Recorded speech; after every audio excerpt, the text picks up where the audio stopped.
Hello beautiful armies, welcome back to my channel army imagine world. आज मैं आप लोगों के साथ शेयर करने वाली हूँ Taekook fan fiction only love you के पार्ट 5। और ये एक फ़ैन फिक्शन है तो इसको एक फ़ैन फिक्शन की तरह ही लीजिए, डोंट टेक सीरियस। तो फिर चलिए स्टार्ट करते हैं। यहाँ पर टाइम स्किप होता है पूरे 2 हफ्ते बाद, लेकिन जंगकुक और तायोंग के बीच में कुछ भी चेंज नहीं हुआ था। जंगकुक ने कई बार तायोंग से बात करने की भी कोशिश की और तायोंग को कई बार सच्चाई बताने की भी कोशिश की, लेकिन तायोंग जंगकुक की बातें ना तो समझना चाहता था और ना ही सुनना चाहता था। तायोंग ने पूरे 2 हफ्तों से जंगकुक से बिल्कुल भी बात नहीं की थी, जो कि जंगकुक के लिए बहुत ज़्यादा हर्टफुल और पेनफुल था। जंगकुक हर रात को तायोंग के बेडरूम में आ जाया करता था, लेकिन तायोंग बिल्कुल भी अपना बेडरूम का डोर ही ओपन नहीं करता था और ना ही जंगकुक से बात किया करता था। जंगकुक हर रात को रोते हुए अपने बेडरूम में चुपचाप सो जाता था। और कुछ दिनों बाद युंगमिन की शादी भी है, जिसे लेकर युंगी और जिमिन काफ़ी ज़्यादा एक्साइटेड है। और युंगी और जिमिन चाहते हैं कि जंगकुक और तायोंग उन दोनों की शादी में आए, क्योंकि वो उन दोनों के बेस्ट फ्रेंड है। जिमिन कब से तायोंग को फ़ोन कर रहा है, लेकिन तायोंग बिल्कुल भी जिमिन का कॉल रिसीव ही नहीं कर रहा है। उस दिन के बाद से तायोंग ने सबसे बात करना ऑफ ही कर दिया था। इसलिए जिमिन जंगकुक को कॉल करता है और जंगकुक से रिक्वेस्ट करने लगता है कि वो कैसे भी कर तायोंग को उनकी शादी में लेकर आ जाए। जंगकुक अपना हेड नोट करता है और जिमिन से कहता है, ठीक है जिमिन, तुम चिंता मत करो, मैं तुम्हारे सोलमेट को तुम्हारी शादी में ज़रूर लेकर आऊँगा। जंगकुक की ये बात सुनकर जिमिन स्माइल करता है और जंगकुक से कहता है, मुझे तुम पर पूरा यकीन है जंगकुक, तुम तायोंग को ज़रूर लेकर आओगे। ये कहकर जिमिन फ़ोन काट देता है। जिमिन के फ़ोन काटने के बाद जंगकुक एक डीप ब्रेथ लेता है और तायोंग के रूम में चला जाता है। तायोंग चुपचाप अपने बेडरूम में बैठा हुआ था। जंगकुक एक डीप ब्रेथ लेता है और तायोंग के पास आकर कहता है, तुम्हें पता है आज जिमिन की शादी है, तो हमें उनकी शादी में चलना चाहिए। जिमिन तुम्हें कब से कॉल कर रहा है, लेकिन तुम जिमिन का कॉल ही रिसीव नहीं कर रहे हैं, इसलिए जिमिन ने मुझे कॉल किया था कि मैं तुम्हें लेकर आ जाऊँ। प्लीज़ तायोंग मेरे साथ चलो, वो तुम्हारा वेट कर रहे हैं। लेकिन तायोंग जंगकुक की आवाज़ सुनकर अपना मुंह फेर लेता है और जंगकुक से कहता है, नहीं, मुझे कहीं नहीं जाना, मेरा कहीं जाने का मन नहीं है, स्पेशली तुम्हारे साथ।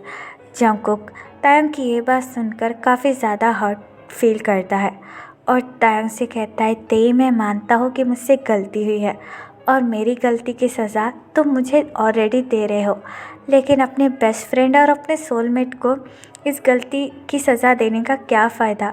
आज युंगी और जिमिन के लिए काफ़ी बड़ा दिन है, तो तुम प्लीज़ उनके साथ रहो। और जिमिन को तो तुम्हारी बहुत ज़्यादा ज़रूरत है। जब तुम्हारी शादी हुई थी तो क्या जिमिन तुम्हारे साथ नहीं था? तुम मेरी गलती की सज़ा प्लीज़ उन दोनों को मत दो, मैं तुमसे रिक्वेस्ट कर रहा हूँ और मैं तुम्हारा बाहर वेट करूँगा। मुझे पूरा यकीन है कि तुम जिमिन की शादी में ज़रूर आओगे। I am waiting for you Taeyong. ये कहकर जंगकुक वहाँ से चला जाता है। जंगकुक के जाने के बाद तायोंग एक डीप ब्रेथ लेता है और अपने फ़ोन को चेक करने लगता है, जिसमें जिमिन के कई सारे मिस कॉल और मैसेज थे, जिसे देखकर तायोंग एक डीप ब्रेथ लेता है और कहता है, मुझे जिमिन की शादी में जाना चाहिए, मैं अपने सोलमेट को उसके इतने बड़े दिन पर अकेला नहीं छोड़ सकता। ये कहकर तायोंग एक डीप ब्रेथ लेता है और रेडी होने के लिए बाथरूम में चला जाता है। जंगकुक काफ़ी ज़्यादा नर्वसली तायोंग का बाहर वेट कर रहा था। जंगकुक काफ़ी ज़्यादा परेशान था कि वो जिमिन से किया हुआ प्रॉमिस निभा पाएगा या फिर नहीं, और तायोंग को जिमिन की वेडिंग में लेकर जा पाएगा या नहीं। जंगकुक काफ़ी ज़्यादा परेशान होकर तायोंग का वेट कर रहा था। तभी तायोंग पूरी तरीके से रेडी होकर अपने रूम से बाहर निकलता है। तायोंग ने वाइट कलर का शर्ट और ब्लैक कलर की पैंट पहनी हुई थी और बहुत ज़्यादा सिंपल मेकअप किया हुआ था, जिसमें भी तायोंग बहुत ज़्यादा ब्यूटीफुल लग रहा था, किसी एंजल की तरह। जंगकुक जैसे ही तायोंग को देखता है, जंगकुक की नज़रें मानो तायोंग पर ही ठहर जाती है। जंगकुक की नज़रें बिल्कुल भी तायोंग से हटने का नाम ही नहीं ले रही थी। इतने दिनों बाद अपने हस्बैंड को अपनी नज़रों के सामने इतना सजा हुआ देखकर जंगकुक काफ़ी ज़्यादा हैप्पी फील कर रहा था।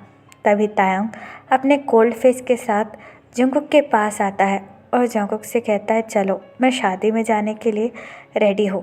तायोंग की वॉइस सुनकर जंगकुक होश में आता है और तायोंग की तरफ देखकर कहता है, ओह तुम आ गए, थैंक यू सो मच। ये कहकर जंगकुक तायोंग का हैंड होल्ड करता है और तायोंग को अपनी कार की ओर ले जाने लगता है, लेकिन तायोंग इमीडिएटली अपना हैंड पीछे ले लेता है, जिसकी वजह से जंगकुक अगेन हर्ट हो जाता है और तायोंग की तरफ देखने लगता है।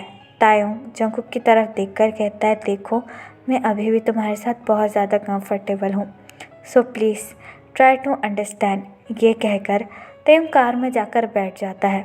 तायोंग की ये बात सुनकर जंगकुक अपने सैड फेस के साथ अपना हेड नोट करता है और जंगकुक भी कार की ड्राइविंग सीट पर आकर कार ड्राइव करने लगता है। तायोंग पूरे रास्ते अपने कोल्ड फेस के साथ विंडो के बाहर देख रहा था और जंगकुक अपने सैड फेस के साथ कार ड्राइव कर रहा था।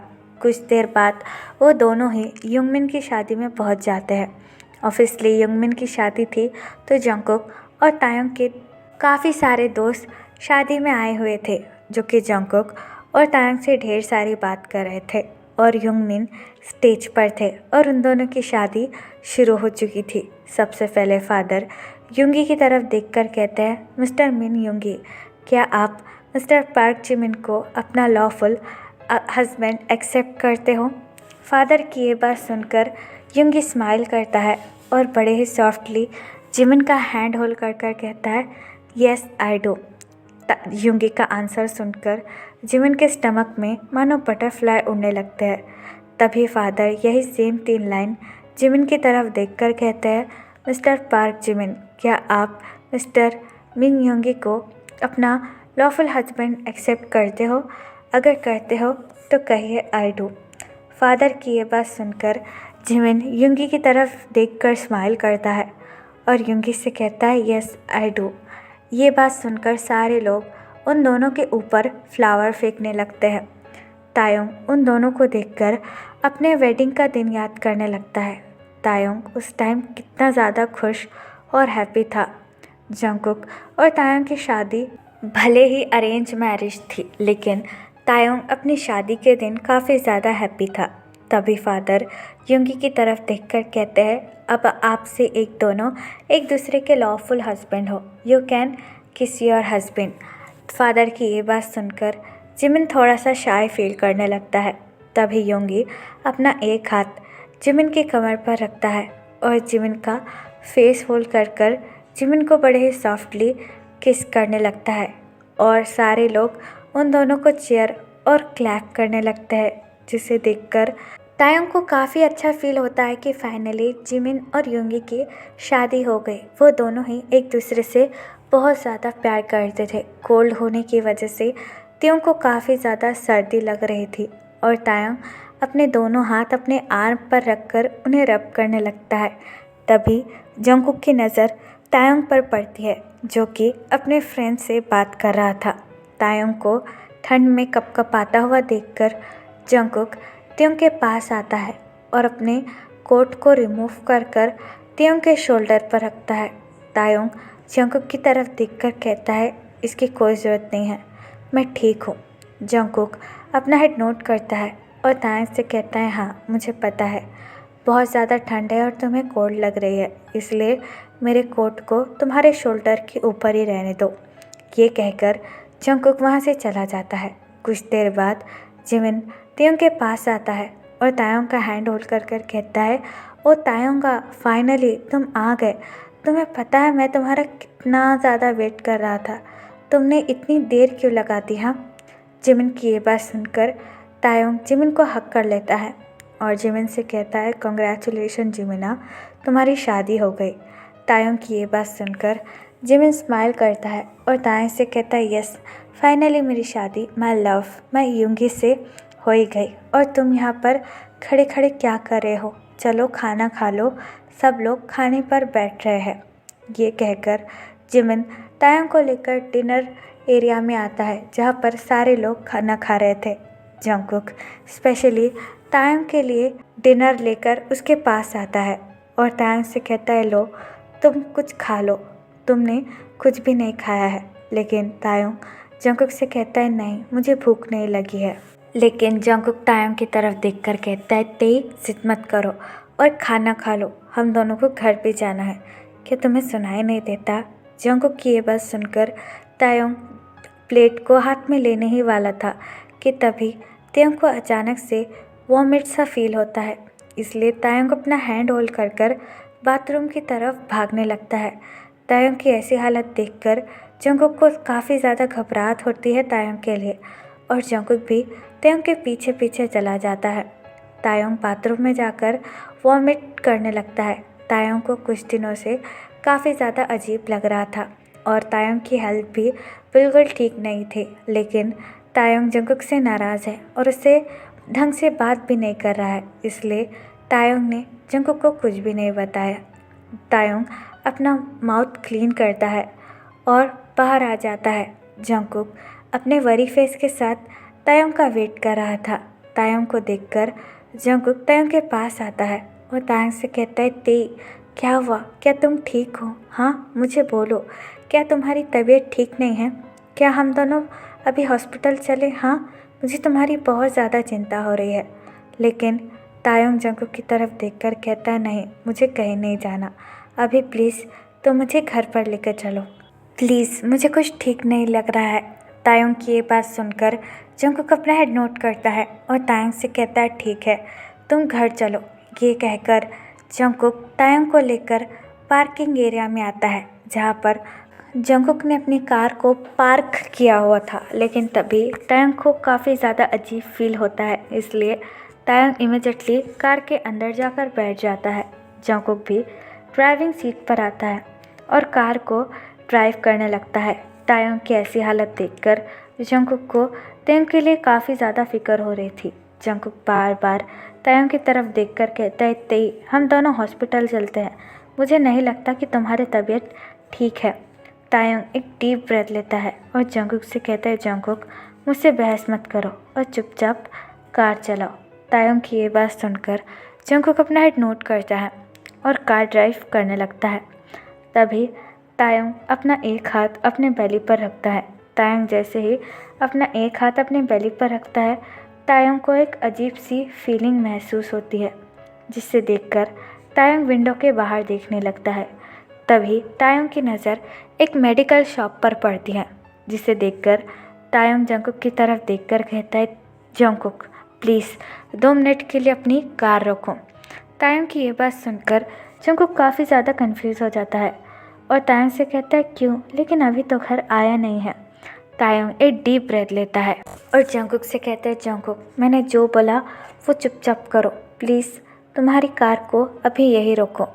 तायोंग की ये बात सुनकर जंगकुक अपना हेड नोट करता है और कार को रोक देता है। तायोंग जंगकुक की तरफ देखकर कहता है, मैं अभी आता हूँ। ये कहकर तायोंग कार से नीचे उतरता है और उस मेडिकल शॉप के अंदर जाने लगता है। तायोंग को मेडिकल शॉप के अंदर जाता हुआ देखकर जंगकुक काफ़ी ज़्यादा कंफ्यूज हो जाता है और कहता है, तायोंग मेडिकल शॉप के अंदर क्यों गया है? क्या उसे दवाई खरीदनी है? शायद उसके पास पैसे भी नहीं होंगे, मैं उसके पीछे जाता हूँ। ये कहकर जंगकुक भी अपनी कार से नीचे उतरकर तायोंग के पीछे पीछे जाने लगता है। तो फिर चले गाइस, इस पार्ट को मैं यहाँ ख़त्म करती हूँ। आपको ये पार्ट कैसा लगा प्लीज़ मुझे कमेंट में बताना, और प्लीज़ चैनल को भी सब्सक्राइब कर देना। और जिस भी आर्मी को मेरे साथ ऑनलाइन बिजनेस या फिर एफिलिएट मार्केटिंग करनी है वो मुझे कमेंट बॉक्स